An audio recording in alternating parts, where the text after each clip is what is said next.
Over here, other side. There. All right. So we're all Yeah. I actually agree with you that there's no institutionalized racism Mhm. in society. But there is, if you look at the statistics, that black people tend to have more, interactions with police that tend to be Right. negative. I'm not saying, I actually don't, the numbers don't actually bear out that black people are shot at a higher rate by police officers Correct. than white people. But there definitely is some sort of racial disparity in opportunity in this country. Where does it come from, and how do we actually address it from your perspective? So, sorry, my wife is calling me. As far as the racial disparity, not every inequality is an inequity. So you actually have to determine whether a given statistic is evidence of discrimination or whether it's evidence that perhaps a certain racial group is participating in behavior at higher rates. So for example, stop and frisk has been a major issue in New York State, right? People like Bill de Blasio say he's a moron, but he says stop and frisk is inherently racist. Stop and frisk was not inherently racist. Between January and June 2008, 95% of all gun assailants in the city of New York were black or Hispanic. 85% of the people who were stopped and frisked were black or Hispanic. So statistically, actually, the police were under-profiling black and Hispanic people because in stop and frisk, typically you're looking for somebody who's walking because they have a gun. So, that would be an example. New Jersey they had a study in 1994. Everybody thought that the New Jersey state troopers were racist because they were pulling over, 23% of the people that they were pulling over were black. So it's driving while black, clearly. Except that then they did a study and they found that 25% of all of the people speeding in New Jersey state were black. So in order to look at a disparity, and this is one of the things that I think a lot of folks on the left get wrong, it's actually dangerous, is that they assume that every time there's statistical inequality, that's because something unfair has happened. Not always. Sometimes it's true. Sometimes it's true. And sometimes, and I would never say that there's not individual discrimination. Of course there is. I would never say that there's no such thing as individual racism. Of course there is. I wouldn't say there's not been historic discrimination. Of course there has been. I mean, between slavery and Jim Crow, that's more than any group should have to bear, obviously. That's not the same thing as saying that the police are institutionally racist in the United States without evidence, or saying that all police departments are out to get black people without evidence. Or suggesting that if there is a disparity in educational performance, that's entirely due to discrimination, or even partially due to discrimination, when that can be explained better by poverty and educational value in particular communities. And by the way, that's not unique to black communities. I mean, if you read Hillbilly Elegy by J.D. Vance, he talks at great length about blue-collar communities that don't value education, have high rates of single motherhood and high rates of poverty. The Brookings Institute, this is the beautiful thing about a free country like America, and really only America. The Brookings Institute, which is a left-leaning institute, they say you don't want to be permanently poor in the United States. Normally when I do a different version of the speech, and I talk about all these stats. So I'm glad you asked, because now I get to do it. The fact is that the Brookings Institute says if you don't want to be permanently poor in the United States, you only have to do three things. You have to graduate high school. Everybody in this room, I assume, has graduated high school. You have to not have babies out of wedlock. I assume everybody in this room is capable of not having babies out of wedlock. Just don't put that there without that thing on it when you're not married. Okay?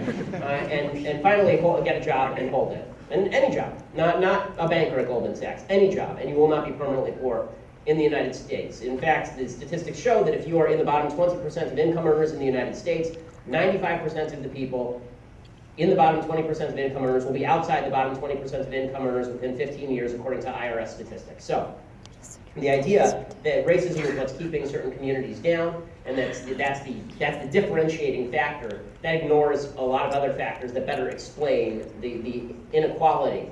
And it doesn't suggest that society as a broad mass is racist and out to get black people, for example.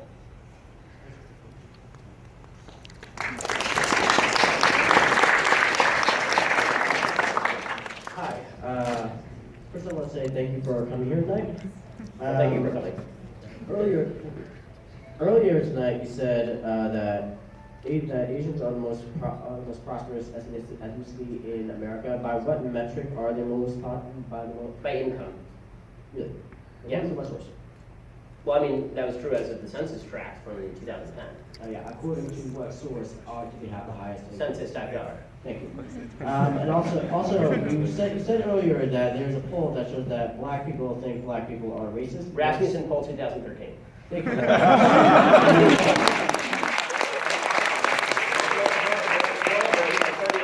Black people said that more black people were racist, that a majority of black people were racist. Only 24% of black people said that a majority of white people were racist in that poll. Thank you. And also you said that transgenderism is a mental illness. It's mental disorder, yes. According to the DSM-5 from the American Psychological Association, it does not say anywhere that transgenderism is a mental disorder. That's right. They shifted Tell their me, definition how from do you DSM-4. as an attorney have any qualification to speak on mental illness? Because I can certainly look at the DSM-4 and I can see why they changed their rationale to the DSM-5. So if you'd like me to explain that, I'm happy to do so. The DSM-4 identified transgenderism as gender identity disorder. That was the name of it. They changed that to gender dysphoria in DSM-5. They didn't do that based on any scientific data whatsoever. They did it based on social science because what they suggested was that the disorder, right, which actually results in suicide rates nearing 40% in the transgender community, whereas the general suicide rate is 4%, okay, which is insane. Those are insanely high suicide rates. They said, without any evidence whatsoever, that that entire disparity in suicide rate was due to societal discrimination and depression that was associated with the mental disorder. That's a nonsensical perspective. The idea that transgenderism is not the issue that is associated with suicidality. It's just the depression that's associated with the transgenderism that's associated with the suicidality. That's foolishness. And that's foolishness because any mental disorder that has a 40% suicide rate obviously has something to do with the suicide rate, not just the depression that associates with the disorder itself. Sure.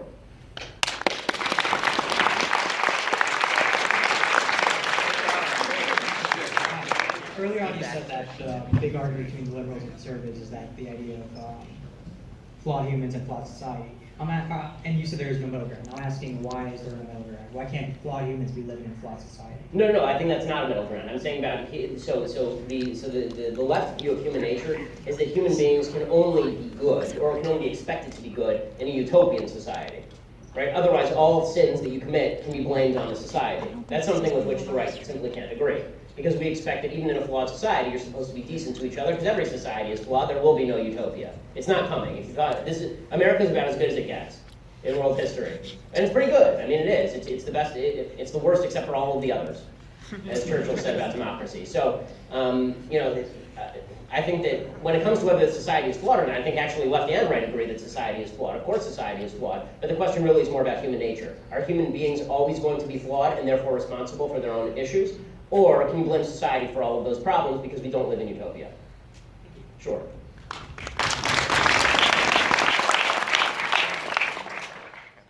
So we have a question from lecture room 2. Mm-hmm. So, in their words, Ben, you have said that capitalism is colorblind, and I agree. But how would you respond to the fact that consumers are not, and consumers are not? Right. And when the majority of consumers are racist, sexist, and homophobic, that capitalism will not cater to those beliefs, as the advantage is to the eater of the majority, is to cater to the majority. Okay, so first of all, I disagree that the majority of Americans are racist, sexist, and homophobic, obviously. But beyond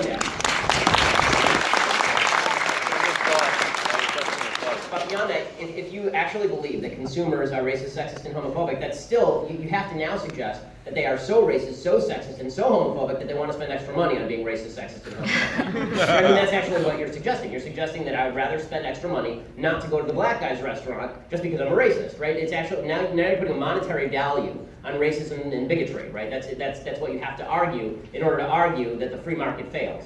And typically that's not the case. I mean, typically in a capitalist society, that's not the case.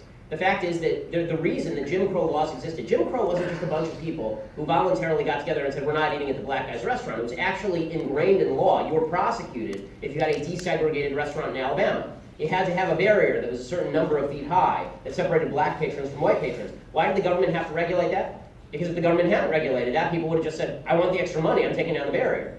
Right? The Woolworth boycott, right, which is this very famous boycott from 1960, where a number of, at least one of the members of the Woolworth boycott went up to the Woolworths counter in the South and is now sitting in Congress. And when he sat at the Woolworths counter, which was a segregated counter, Woolworths actually wanted to desegregate, and the state said no. And Woolworth eventually just went ahead without the Civil Rights Act. They just did it in 1960. They went ahead and desegregated their counter because they wanted to.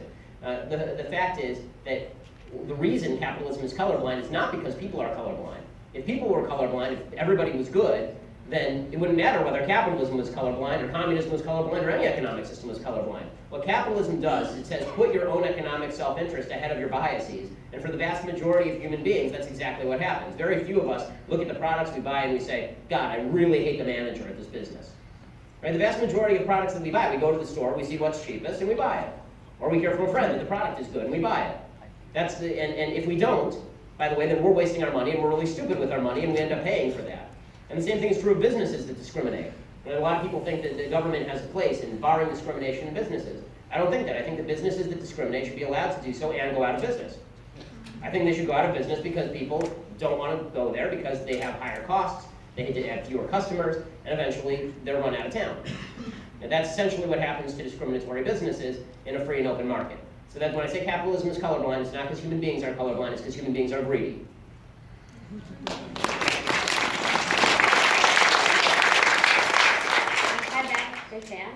So there's one question that I have about like a lot of your opinions, and that's on the issue of abortion. So you Sure. mentioned freedom and freedom of choice, but putting moral and immoral issues aside on abortion and baby equals fetus, do you think that there could be drastic negative effects of, such as like overturning Roe versus Wade, like you mentioned yesterday at Washington?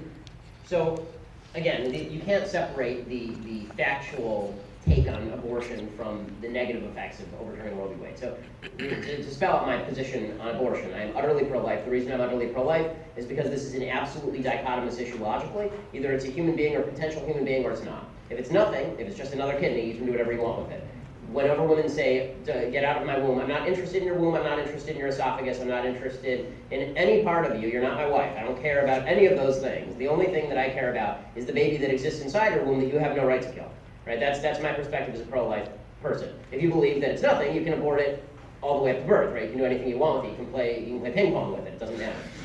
So that's the perspective on abortion is not one of control. It's one of the same issue that I would have with murder laws, right? If I think that another human being doesn't have you don't have the right to kill another human being. You don't have the right to kill the other human being, whether it's existing out of your womb for 2 minutes or inside your womb 2 minutes before that. That's the perspective. As far as kind of negative ramifications from Roe v. Wade being overturned, you'd have to kind of explain to me what negative ramifications you're talking. I'll let you follow up, because Roe v. Wade is a terrible legal decision. It's a bad moral decision, but it's also an awful legal decision. Like, just read the decision itself, it's legally incoherent. I mean, by the way, there are plenty of states that had already started to legalize abortion, especially on the West Coast, prior to Roe v. Wade, so it wasn't really even necessary, but they did it anyway. So like in reference to like strict bans on abortion, I mean, would it be a good idea to give the government full power to regulate exceptions such as rape, or like if someone's married and like a contraceptive doesn't work and they're over 40 and they have like a chance of like having a kid who has like mental issues? Like, yeah, I mean, these are obviously, I have my own opinions on this, because to me the bottom line is, again, if you think it's a life or potential life, you don't get to do whatever you want with it just because it's Down syndrome, or because I'm not a eugenicist, I don't believe in that. But that said, here's what I would say about how to approach abortion legislation generally. Most Americans agree there should be pretty significant limitations on abortion. Let's focus on the areas where we agree, and then later we can get to the very marginal cases where we may disagree. Right? And when I say marginal, I mean morally marginal, I mean statistically marginal. Obviously not morally marginal to anybody. If a woman is raped and she's pregnant, that's not a morally marginal case, obviously. That's a very central case as far as the morality of it. What should she be allowed to do? What should she not be allowed to do? But, and I want to make clear that I'm not taking the moral question there lightly, but statistically speaking, you're talking about significantly less than 1% of abortions in the United States are in cases of rape. And so I'd rather talk about, at least for the sake of preserving human life, I'd rather talk about the other 99%, and then I'm happy to argue over the last 1%. If we disagree, then I can live with that, I think.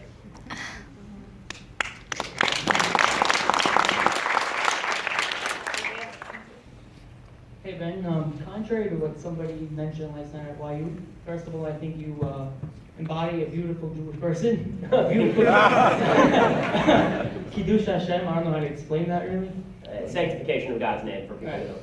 So now to the question regarding marriage, I believe it's your opinion as well that government shouldn't be in the business of marriage altogether. Yes. But what does that mean? Like, does that mean you don't go to You don't go to register state. as, yeah, right? Yeah, you don't get tax benefits. By the way, there is no tax benefit. You get a pretty significant tax penalty for getting married, it turns out. which I found out too late. But in any case, but I didn't get married for the tax benefit, thank God. But yeah, I mean, it means that the state wouldn't give you benefits, it wouldn't give you drawbacks, you'd be treated just like if you were two single people.